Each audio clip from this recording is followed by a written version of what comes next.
우리가 읽었던 느헤미야 이 본문 말씀은 조금만 이렇게 생각해서 읽다 보면 이 참 어이없다는 그런 생각을 할 수도 있습니다. 왜냐하면 느헤미야가 이렇게 자기가 이렇게 막 헌신하고 다 해놓고 나서 마지막에 내가 이런 일 행했으니까 나의 일을 좀 기억해달라 하고 어떤 자화자찬을 하고 또 혹은 뭐 하나님께 이렇게 대가를 요구하는 어떤 그런 모습으로 비춰질 수도 있습니다. 그래서 자화자찬하는 그런 모습이 아닌가 하고 이렇게 생각될 수가 있는데 또 사실은 이렇게 앞에서부터 쭉 내용을 훑어보면은 그렇지는 않습니다. 18절에 보니까 내가 뭐 이제 이렇게 느헤미야가 여러 가지 일들을 이제 소위 말하는 기득권들을 다 포기했다고 이야기를 합니다. 18절로부터 해서 쭉 나와 있는데 뭐 여러 가지 있는 것들 다 이렇게 포기를 하고 또 똑같이 일하고 또 이렇게 녹도 받지 않았다. 그렇게 얘기를 합니다. 그리고 그렇게 한 이유가 무엇이냐 하면은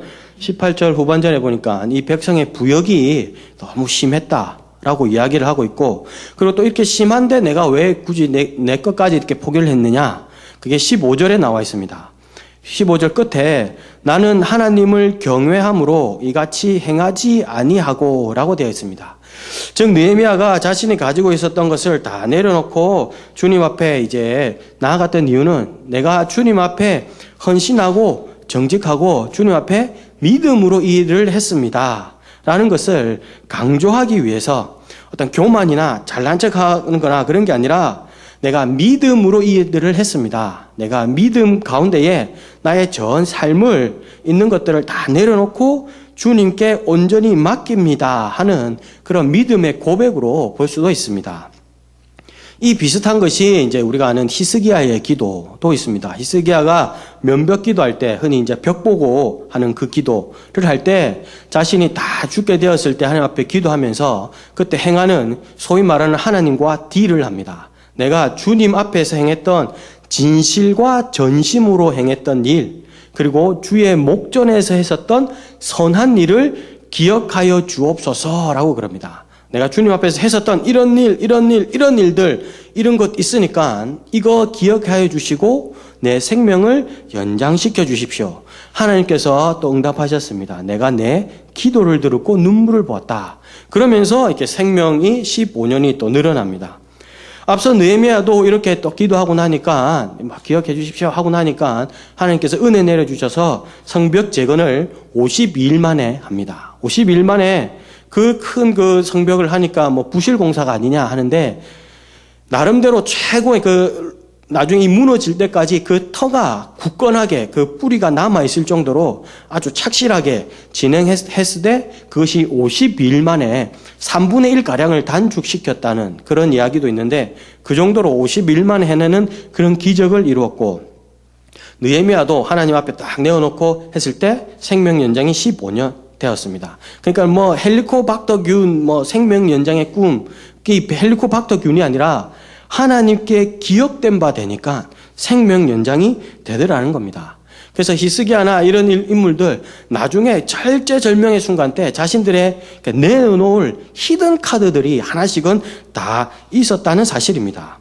우리가 말씀 가운데에 시편 56편 8절에 보니까 나의 눈물을 주의 병에 담으소서 이것이 주의 책에 기록되지 아니하였나이까 라고 이야기를 합니다. 즉 우리의 눈물과 이렇게 담을 이렇게 병들이 있다는 거예요. 병들이 있고 그 병에 담긴 것들이 주님 앞으로 올라간다는 겁니다. 그래서 우리 각자 한 사람에 따른 다 병들이 지금 다 있습니다. 그리고 그 병에 나의 눈물, 나의 헌신, 나의 기도를 놓고 그것이 이제 때가 딱 차면 하나님께 올려지고 그리고 그것을 보고 주님의 책에 이렇게 기록하고 있는, 그래서 주님의 병이 있고 주님의 장부가 있다 하는 사실입니다. 그리고 그것을 주님께서는 그 책에 기록하시고 우리가 하는 기도와 눈물과 헌신들을 다 기억하고 셈하고 계신다는 겁니다. 우리가 다윗이 선택받은 이유에 대해서 뭐 잘 알고 있습니다. 외모로 보지 않고 그러니까 내면을 보고 중심을 보신다. 그럼 그 중심이 어떤 것이냐? 특별히 다윗의 어떤 중심은 열심과 헌신이 있었습니다. 이제 10살 초반, 중반, 그때에 양들 한 마리 지키기 위해서 곰과 사자와 목숨 걸고 싸웠던 그 열심. 그리고 또 이 전쟁터에 형들에게 먹을 것, 그리고 그의 그 장수들에게 줄 그럴 것을 자기가 몸소 들고 나아가는 그런 헌신도 있었습니다. 다윗이 이렇게 형들이 1, 2, 3 위에서부터 세 번째 형들까지 군대를 이렇게 갔을 때 보통 이제 20세가 되면 군대를 가는데 넘버 1, 2, 3가 이제 군대를 가니까 그러니까 아버지가 형들이 군대 가 있으니까 먹을 것도 갖다 주고 그 지휘관들한테 좀 이렇게 잘 보이기 위해서 음식을 준비합니다. 그 음식이 곡식 1에바와 치즈 10덩이를 준비합니다. 그런데 그것을 이제 곡식 1에바 같으면 대략 우리 지금 그걸로 22리터 정도. 그리고 치즈 10덩이 같으면 이제 편의점에서 파는 그 슬라이스 치즈 이렇게 얇은 게 아니고 당시에 보면 동그랗고 크다란 그런 거 10덩이를 이렇게 한가득 이렇게 준비를 이렇게 시킵니다. 그리고 다윗을 이렇게 보냅니다. 근데 다윗이 간 이유가 다윗이 막내여서라기보다는 우리가 이제 가만히 생각해 보면 8형제 중에 다윗이 막내입니다. 막내니까 이제 넘버 1, 2, 3가 20살까지 끊어서 군대를 갔으니까 자, 넷째는 최소로 잡아도 한 19살, 군대를 안 갔으니까 최소로 잡아도 19살. 넷째, 5, 6, 7. 이게 연년생이라 치더라도 다윗의 나이는 대략 한 15살 정도가 됩니다.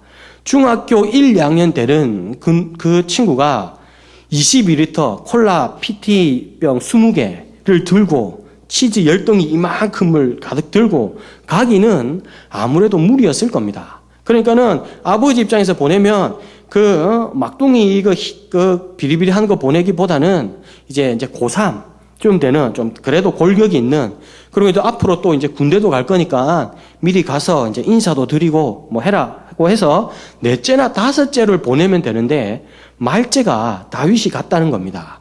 이것을 보면서 아마 아버지가 다윗을 간 이유는 아마 형들을 보내기가 좀 그랬을 겁니다. 왜냐하면 뭐 하나 갔다 오라고 하면 입이 대빨로 나와가지고 이래 하니까 좀 짜증나고 됐어 하고 막내. 그리고 막내는 또 믿음직스럽고 그리고 또 헌신의 나아갈 그 자리까지 기꺼이 나갈 수 있는 그런 인물이었기 때문에 다윗을 그 장소로 갔다는 겁니다.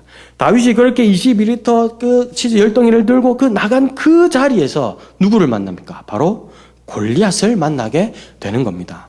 다윗이 나갔던 그 열심의 자리, 그 헌신의 자리, 그 자리가 결국에는 기적을 만드는 장소였다는 사실입니다. 예전에 미국 이민사회에서 외판업계의 1위를 하신 한국 분의 간증을 들은 적이 있습니다. 그러니까 영어도 좀 딸릴 거고 한데 어떻게 거기서 1위를 했냐라고 들으니까 자기는 이렇게 외판하는 게 화장품 파는 게 너무 쉬웠다는 거예요. 왜냐하니까는 한국에 있을 때 전도하던 거랑 너무 흡사하더라는 겁니다. 초인종 누르고 문 열리면 발부터 집어넣고 이 화장품에 대해서 아시나요? 하고 그냥 얘기하고 그리고 이 화장품을 보십시오. 나를 보십시오. 이제 간증하는 겁니다. 나를 보십시오. 이 화장품 쓰고 나서 이렇게 뽀샤시해졌습니다. 뭐 이런 간증거리 쭉 하고 명함 주고 이렇게 나왔다는 겁니다. 영어 그럼 언어도 딸릴 텐데 어떻게 했냐? 사형리 외우듯이 딱 그것만 화장품에 대해서만 딱 외워서 갔다는 겁니다. 그러니까는 외국인들이 막 물어볼 때도 막 대답도 하지 않고 오직 그것만 그냥 외운 것만 철창. 그러니까 보기에 이 사명감과 뜨거움과 열정이 이렇게 보여지더라는 거예요. 그러니까 자기는 전하는 그게 그냥 전도하는 거랑 똑같다고. 그래서 이민사회에서 영어가 언어가 안 됨에도 1위를 한 그런 특별한 케이스로 해서 이렇게 간증 집회하는 것을 제가 들은 적이 있었습니다. 그러니까 결국 우리가 헌신하고 막 이렇게 두루두루 이렇게 봉사하고 하는 것들이 결국에는 그것들이 다 나한테로 돌아오더라는 겁니다. 신명기 6장 24절 25절로 보니까 여호와께서 우리에게 이 모든 규례를 지키라 명령하셨으니 이는 우리가 우리 하나님 여호와를 경외하여 항상 복을 누리게 하기 위하심이며 또 여호와께서 우리를 오늘과 같이 살게 하려 하심이라 라고 되었습니다. 규례를 지키고 지키라고 명령하신 이유가 우리가 복을 받고 우리가 오늘처럼 이렇게 잘 살게 하기 위함이라는 겁니다. 그리고 25절로 다시 말씀하고 있습니다. 우리가 그 명령하신 대로 이 모든 명령을 우리 하나님 여호와 앞에서 삼가 지키면 그것이 곧 우리의 의로움이니라 할지니라 라고 되어 있습니다. 결국 말씀대로 지키고 헌신하고 봉사하는 그것은 주를 위해서, 주의 영광을 위해서가 아니라, 그것도 일면 있겠지만 실질적인 그것은 곧 우리의 상급이요 열매가 된다는 사실입니다. 다 헌신하고 하는 것들이 나의 이름이 주의 책에 기록되고 나의 상급이 쌓이고 그리고 나의 히든 카드가 만들어진다는 사실입니다. 제가 아동부와 서원 이렇게 교역자로 있으면서 누가 가장 혜택을 볼까요? 저의 집의 사람들? 아닙니다. 바로 제 자신입니다. 일단은 내적이나 외적으로 이렇게 일단 권위 같습니다. 일단 외적으로는 권사님이나 집사님들이 저한테 함부로 할 수가 없습니다. 왜냐하면 그분들의 손자, 손녀, 자녀가 저의 인질로 잡혀 있기 때문에 까딱하면은 그 인질들의 안위가 이렇게 걸려있기 때문에 함부로 할 수가 없어요. 그래서 간혹 가다가 누구 때문에 전화를 했습니다. 이렇게 해서 좀 잘 안 돼서 전화 드렸습니다 하면 아이고 죄송해요 하고 일단 죄송해요부터 이렇게 딱 저 자세로 이제 깔려 나오고 있습니다. 그래서 인질들의 안위가 걱정되니까 좀 싫은 게 있어도 이렇게 저한테 이렇게 말도 잘 못하고 그렇습니다.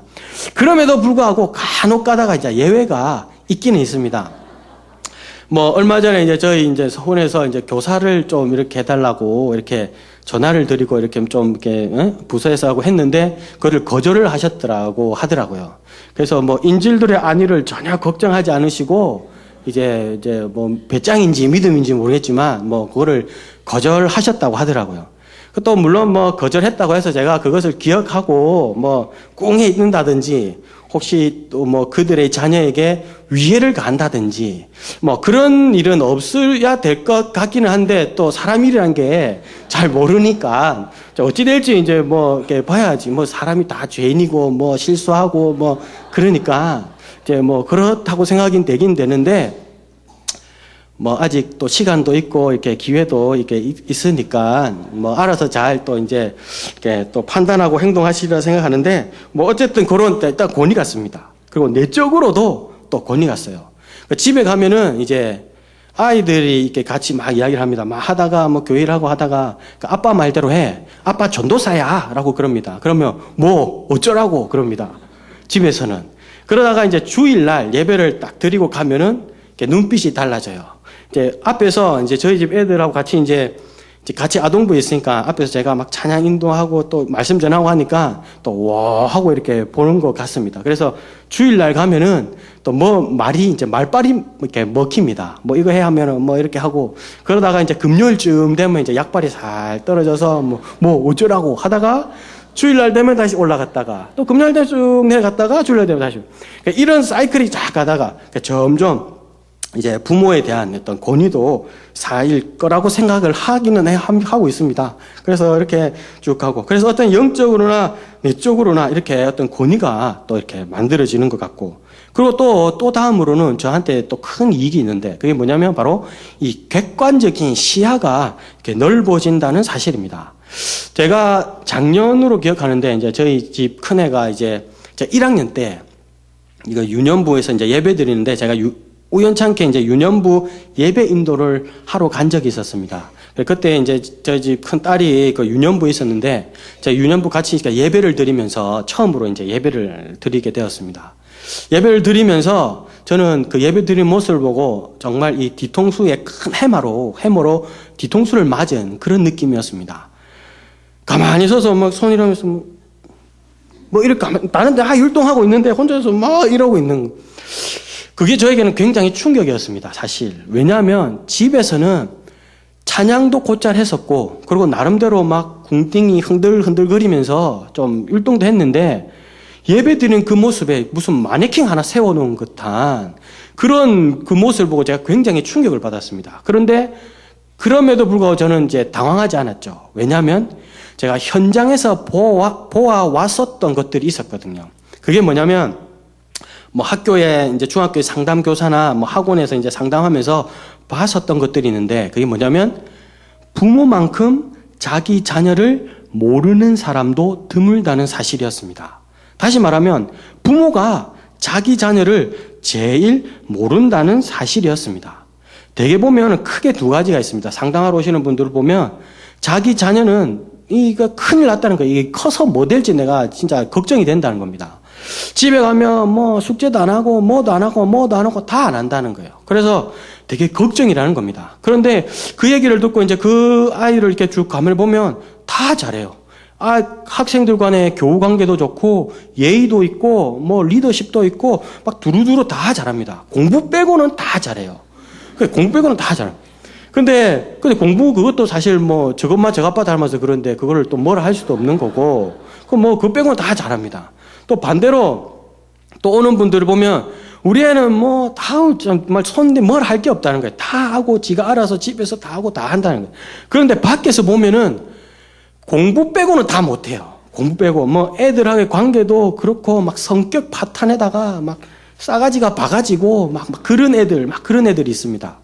그래서 부모들 보면은 이게 극과 극, 그리고 자녀에 대해서 너무 일방적인 그런 모습들이 있습니다. 왜냐하면 그도 그럴 것이 부모들은 자녀를 볼 때 가정 내에서만 주로 보게 됩니다. 그런데 이 가정이 사실은 뭐 우리에게 가장 편한 장소이지 않습니까? 그래서 완전 무장 해제가 되고 그렇게 그 가정이면 거의 무방비 상태로 그냥 편안하게 있는 그런 모습들. 그래서 가정에서의 그 편안한 모습만 보다가 밖에 나가면 사실은 또 달라집니다. 애들이 나름대로 자기들이 신경 써서 해야 될 일도 있고 또 계획 한 번도 있고 또 해결해야 될 문제들도 산재해 있으니까 당연히 그 안에서 자신들에게 능력들이 이렇게 나타나게 됩니다. 그러다 보니까 집에서 보는 것과 그리고 또 밖에서 실제로 하는 것들이 이렇게 차이가 있다는 사실입니다. 그래서 가정에서만 보는 그 모습으로 우리 아이들을 판단해서는 안 된다는 겁니다. 내가 생각하는 것보다 아이들은 훨씬 더 잘해 나갑니다. 내가 또 교만해서 우리 애들에게 또 맹신하는 그것보다 우리 아이들은 어쩌면 조금 더 교육이 필요한 그런 모습일지도 모릅니다. 그렇기 때문에 가정에서 보이는 그 자녀의 모습을 보고 너무 맹신할 필요도 없고 그렇다고 너무 걱정할 필요도 없다는 사실입니다. 나름대로 맹신은 하지 않지만 이 자녀가 밖에 나가서 잘할 것이라는 확신은 가져야 한다는 사실입니다. 맹신하지는 않지만 확신을 가져야 한다. 그러면 이런 확신은 어디서 나오는 것일까요? 바로 함께 뛰고 웃으며 하는 그 현장 가운데에 나온다는 사실입니다. 함께 웃으면서 함께 뛰면서 함께 생활하는 그 가운데에 이 보였던 그런 또래의 아이들과도 함께 나누는 모습, 또 이런 면에서는 이런 것이 부족했는데 이런 것에서는 또 이렇게 잘하는구나 라는 것을 보면서 그 자녀에 대한 객관적인 시야가 확보된다는 사실입니다. 이런 것들이 바로 어디에서 만들어질 수 있느냐? 바로 아동부 교사와 서원교사다라는 사실입니다. 이 아동부에서의 어떤 영적인 거 예배 드리면서 이렇게 하는 거, 그리고 서원에서 주중에 이렇게 교육하고 하는. 그리고 제가 이런 얘기는 뭐 절대 이제 교사 홍보하는 건 아니고 교사 모집을 위한 그런 홍보가 아닙니다. 그래서 혹시나 오해하실까 싶어서 제가 잠깐 얘기하는데 아동부 2명, 서원 수학 선생님 1명 이렇게 모집하고 있다는 거 사실을. 그래서 뭐 오해하실까봐 제가 말씀드리는 겁니다. 오해하실까봐. 그래서 뭐 오랜 시간 하신 분들은 이렇게 이제 쉼을 누리셔야 되죠, 당연히. 그런데 이제 한 번도 안 하신 분들이 있어요. 근데 누군지를 알고 있습니다. 자, 리스트 다 뽑아놨습니다. 그 안 하시는 분들이 혹시 오해하실까봐. 그래서 서원은 수학 선생님, 주 2시간, 요일 시간 조절 가능하고, 이제 그런 게 있고, 이제 아동부도 이제 2명 정도가 필요한데, 뭐 담임은 안 하셔도 되고 그냥 보조교사 정도로만 해주셔도 되고 뭐 그 정도 있습니다. 오해하실까봐 이렇게 살짝 얘기 드리는 겁니다. 뭐 사실 중고등부도 사실 마찬가지죠. 중고등부도 뭐 교사 모집한다면 대개가 뭐 잘 모른다. 나도 모르는데 어떻게 그 중고등학생들 가르치냐라고 하는데 사실 가르칠 필요도 없습니다. 왜? 걔네들 말귀도 제대로 못 알아듣고 또 시키면 시키는데 또 하지도 않아요. 그러니까는 걔네들한테는 가르칠 필요가 없고 그냥 같이 놀아줄 사람이 필요합니다. 그래서 그들의 고민 들어주고 그들과 이야기해주고 또 그들과 같이 PC방 가고 뭐 이런 사람들, 뭐 피자나 사주고 이런 사람들. 그러면서 같이 눈높이를 맞추는 사람들이 아마 필요할 겁니다. 그 중고등부에서 이렇게. 그래서 그런 모습들 보면은 결국에는 자녀에 대한 이 확신은, 그리고 또 자녀에 대한 믿음은 현장에서 생긴다는 사실입니다. 그 예전에 그 필립 얀시라는 그 기독교 작가가 있는데, 그분이 쓴 책에 보니까 또 이야기가 하나 있었습니다. 그게 뭐냐면 그 캐나다에 있던 어떤 이 남성이 권총 자살한 그런 사건이었습니다. 그런데 왜 자살했냐 보니까 이 남자가 자동차에 굉장한 이렇게 관심이 많았다고 합니다. 늘 닦고 하는 뭐 그런 일을, 자동차를 굉장히 애지중지했다고 해요. 근데 그날도 이제 자동차를 막 이렇게 닦고 있는데 자신의 5살 된 아들이 와서 이렇게 못으로 옆면을 못으로 낙서를 찍 하더랍니다. 그러니까 이 아버지가 순간적으로 너무 화가 나가지고 그냥 자신이 들고 있던 연장으로 그 아이의 손을 이렇게 탁, 하지마 하면서 탁 내리쳤습니다. 그런데 순간적으로 어떤 분노와 또 놀람과 그런 것들로 이렇게 치다 보니까 힘 조절이 잘 못해서 아이 손이 좀 많이 심하게 다쳤습니다. 그래서 그것을 치료하는 과정에 또 너무 심해서 결국 아이의 한 손을 절단해야 되는 그런 상황까지 갔다고 합니다. 그래서 그것 때문에 마음이 너무 안타까워서 막 이래 있다가 자신의 이제 그 차고에 이렇게 왔다고 합니다. 차고에 딱 보니까 그 아이가 이렇게 써놓은 낙서가, 이렇게 쓰다만 낙서가 있었는데 그걸 보니까 뭐라고 적혀 있냐면 I love D라고 적혀 있었다고 합니다. 이 D가 뭘까요? Daddy입니다. Daddy. 그러니까 아이가 적은 것은 사랑해요 아빠였다는 겁니다. 그런데 이 아버지는 그 아들의 그 사랑의 표현을 잘못 알고 그것 때문에 그런 비참한 일, 아들은 아들대로 아버지는 아버지대로, 그래서 그 죄책감에 시달리다가 결국에는 이렇게 권총으로 자신의 생을 마감했다는 이야기가 있습니다. 바로 여기에서 사랑의 왜곡이 발생되는 겁니다. 요즘 우리 그리스도를 모르는 이들은 없습니다. 누구나 다 예수님 하면 다 훌륭한 본으로 합니다. 그런데 이것이 제대로 전파되지를 않습니다. 왜냐하면 그 가운데에 이 사랑을 온전히 전할 전달자가 없기 때문입니다. 좋은 상품은 있는데 이 상품을 전할 전달자가 없다는 사실입니다. 오늘 본문의 느헤미야, 하나님께서 자신들의 백성을 이끌고 예배드릴 그 성벽을 재건할 그 사람을 찾았을 때 이 느헤미야는 자신의 기득권을 다 내려놓고 주님 앞에 나아갔습니다. 그리고 그 부르심에 오늘 본문 말씀처럼 응답하며 나아갔습니다. 오늘 그 주님께서 찾으시는 그 애타는 부르심에 오늘 느헤미야가 드렸던 이 고백이 우리의 고백이 되길 원합니다. 예수 그리스도의 온전한 사랑을 전달자, 그 전달자를 지금도 주님은 찾고 계십니다. 오늘 이 시간 우리 끝으로 우리 19절 다 같이 한번 큰 소리를 읽으면서 이 말씀이 우리의 고백이 되길 원합니다. 이 말씀 한번 또 고백하는 마음으로 읽고 우리 찬양하면서 우리 또 기도의 자리로 나아가도록 하겠습니다. 우리 19절 다 같이 읽습니다. 내 하나님이여, 내가 이 백성을 위하여 행한 모든 일을 기억하사 내게 은혜를 베푸시옵소서. 아멘.